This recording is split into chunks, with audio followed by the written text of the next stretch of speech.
اسلامی بھائیوں اور اسلامی بہنوں، آج تراویح کی نماز میں پہلے پارے کے آدھے سے اس پارے کے اخیر تک تلاوت کی گئی۔ آج پہلی آیت جو تلاوت کی گئی ہے وہ بنی اسرائیل سے لیے گئے عہد و پیمان کے تعلق سے ہے۔ کہا اللہ تبارک و تعالی نے وَإِذْ أَخَذْنَا مِيثَاقَ بَنِي إِسْرَائِيل، یاد کرو اس وقت کو جب ہم نے بنی اسرائیل سے عہد و پیمان لیا کہ لا تعبدون الا اللہ، تم لوگ اللہ کے علاوہ کسی کی عبادت نہ کرنا، وبالوالدین احسانا، اور والدین کے ساتھ ماں باپ کے ساتھ اچھا برتاؤ کرنا، وذی القربى والیتامى والمساکین، قریبی رشتہ داروں کے ساتھ، یتیموں کے ساتھ، مسکینوں کے ساتھ اچھا سلوک کرو، وقولوا للناس حسنا، اور لوگوں سے قول حسن سے پیش آؤ، اچھی بات کرو۔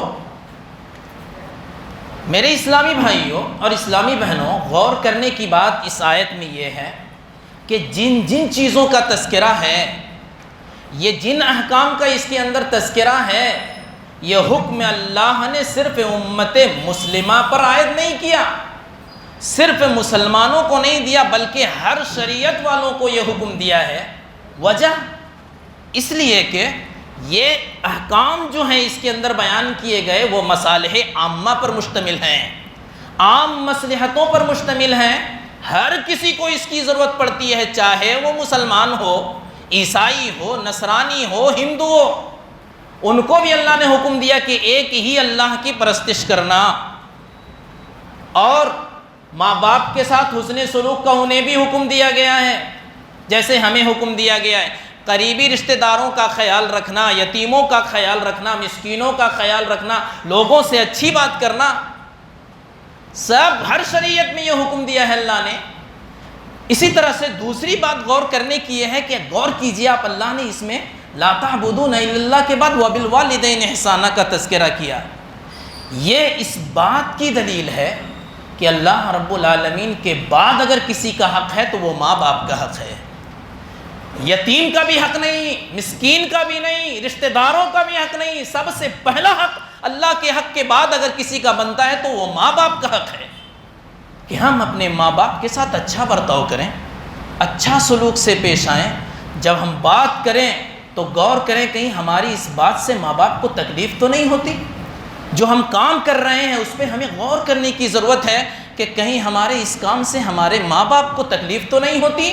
قول کے ذریعے سے بھی برا سلوک نہیں کرنا ہے، اور فعل کے ذریعے سے بھی ماں باپ سے بدسلوکی نہیں کرنا ہے۔ یہ اس بات کی دلیل ہے کہ قول ہو، فعل ہو، ہر طرح سے ماں باپ کے ساتھ بدسلوکی منع ہے، حرام ہے۔ تیسری بات جو غور کرنے کی یہ ہے کہ اس کے اندر کہا گیا کہ یتیموں کے ساتھ، قریبی رشتہ داروں کے ساتھ، مسکینوں کے ساتھ اچھا سلوک کرو۔ جیسے مثال کے طور پر آپ اپنے قریبی رشتہ داروں کو دیکھتے ہیں، رہ رہے ہیں، انہیں کھانے پینے کی ضرورت ہے، کھانا پانی پہنچا دیجئے۔ آپ مالدار ہیں، یتیموں کو دیکھتے ہیں، مسکینوں کو دیکھتے ہیں، ان کا کوئی سہارا نہیں ہے، ان کے پاس روپیہ پیسہ نہیں ہے، اگر اللہ نے آپ کو دولت دی ہے ان تک پہنچا دیجئے۔ اس کے بعد اللہ نے وقولوا للناس جو کہا ہے نا، غور کرنے کی بات ہے، آخر یہاں وقولوا للناس کیوں کہا، وقولوا للناس حسنا کیوں کہا کہ لوگوں سے اچھا برتاؤ کرو، لوگوں سے قول حسن سے پیش آؤ۔ وجہ کیا ہے اس کی؟ اس لیے کہ دنیا میں ہر کوئی مالدار نہیں ہے، ہر کسی کے پاس پیسہ نہیں ہے۔ ایک مالدار ہے وہ کسی غریب اور مسکین کی مدد اپنے پیسوں کے ذریعے سے تو کر دیتا ہے، لیکن بیچارہ وہ غریب اور مسکین کیسے لوگوں کو فائدہ پہنچائے گا؟ تو کہا گیا اگر پیسہ نہیں ہے کوئی بات نہیں ہے، قول حسن سے پیش آ جاؤ، لوگوں سے اچھی بات کر دو، یہ بھی اچھا سلوک میں داخل ہے، یہ بھی اچھا برتاؤ میں داخل ہے۔ مثال کے طور پر لوگوں کو نیکی کا حکم دے دو، لوگوں کو برائی سے روک دو، دینی علم سیکھے ہو لوگوں تک پہنچا دو، یہ بھی تو اچھا برتاؤ ہے۔ اسی طرح سے اسی آیت میں کہا گیا کہ یہودیوں بنی اسرائیل کو تو یہ حکم دیا گیا، لیکن ان لوگوں نے اعراض کیا، بہت تھوڑے لوگوں نے ان احکام کو مانا، اور وہ ان لوگوں نے اعراض کر لیا ان باتوں سے۔ اس کے بعد اللہ تبارک و تعالی نے یہودیوں کے تعلق سے کہا کہ وہ زندگی کے بڑے لالچی ہیں۔ کہا وَلَتَجِدَنَّهُمْ أَحْرَصَ النَّاسِ عَلَىٰ حَيَاةٍ، اے نبی آپ ضرور بھی ضرور دیکھیں گے، یقیناً آپ دیکھیں گے کہ یہ یہودی لوگ زندگی کے بڑے لالچی ہیں۔ وَمِنَ الَّذِينَ أَشْرَكُوا، مشرکین سے بھی بڑے لالچی ہیں، بہت حریص ہیں زندگی کے۔ يَوَدُّ أَحَدُهُمْ لَوْ يُعَمَّرُ أَلْفَ سَنَةٍ، ان میں سے ہر شخص چاہتا ہے کہ اسے 100,000 سال کی عمر مل جاتی۔ وَمَا هُوَ بِمُزَحْزِحِهِ مِنَ الْعَذَابِ أَن يُعَمَّرَ، اور اگر ان کو لمبی عمر عطا کر بھی دی جائے تو یہ اللہ رب العالمین کے عذاب سے نہیں بچ سکتے۔ آخر یہ آیت ہمیں کیا سکھاتی ہے؟ میرے بھائیوں اور میری اسلامی بہنوں، یہ آیت اس بات کی دلیل ہے کہ اگر کسی شخص کو لمبی عمر مل جاتی ہے اور وہ اللہ کی نافرمانی میں گزار دیتا ہے تو وہ اس کو نعمت نہ سمجھے بلکہ وہ اپنے لیے زحمت سمجھے، کیونکہ اگر لمبی عمر مل جاتی ہے اور وہ لمبی عمر انسان صحت اور عافیت کے ساتھ گزار رہا ہے، اللہ رب العالمین کی فرما برداری میں گزارتا ہے، تو سمجھ لیجئے یہ بہت بڑی نعمت ہے۔ یہ آیت اس بات کی دلیل ہے کہ لمبی عمر مل جانا، یہ مت سمجھیے کہ اللہ رب العالمین اعمال کا بدلہ نہیں دے گا۔ اگر لمبی عمر مل بھی جاتی ہے تو اللہ ہر چیز دیکھتا ہے، ہر چیز جانتا ہے، وہ اعمال کا بدلہ دے کر کے رہے گا۔ اسی طرح سے اس کے بعد اللہ تبارک و تعالی نے یہودیوں کے الزام کا تذکرہ کیا ہے۔ یہودیوں نے الزام لگایا تھا کہ حضرت سلیمان جادوگر ہیں، انہوں نے اپنی جادوگری سے اتنے بڑے سلطنت کے مالک ہو گئے۔ تو اللہ تبارک و تعالی نے رد کر دیا، کہا وَاتَّبَعُوا مَا تَتْلُو الشَّيَاطِينُ عَلَى مُلْكِ سُلَيْمَانَ، اور یہ لوگ سلیمان کی بادشاہت میں شیاطین جو کچھ پڑھا کرتے ہیں ان کی پیروی کرتے ہیں۔ وَمَا كَفَرَ سُلَيْمَانَ، سلیمان نے کفر نہیں کیا ہے، وَلَٰكِنَّ الشَّيَاطِينَ كَفَرُوا، شیاطین نے کفر کیا ہے۔ یہ چیز اس بات کی دلیل ہے کہ جادو سیکھنا یہ کفر ہے۔ جادو سیکھنے کا حکم کیا ہے؟ یہ آیت ہمیں بتاتی ہے کہ جادو کا سیکھنا کفر ہے۔ آج ہوتا کیا ہے، بستی کے اندر لوگ جادو سیکھے ہوئے ایک دوسرے کو نقصان پہنچا رہے ہیں، میاں بیوی کے درمیان جدائی ڈال رہے ہیں۔ خاص کر کے اسی آیت میں اللہ تبارک و تعالیٰ نے کہا کہ وہ لوگ جادو سیکھتے ہیں میاں بیوی کے درمیان جدائی ڈالنے کے لیے۔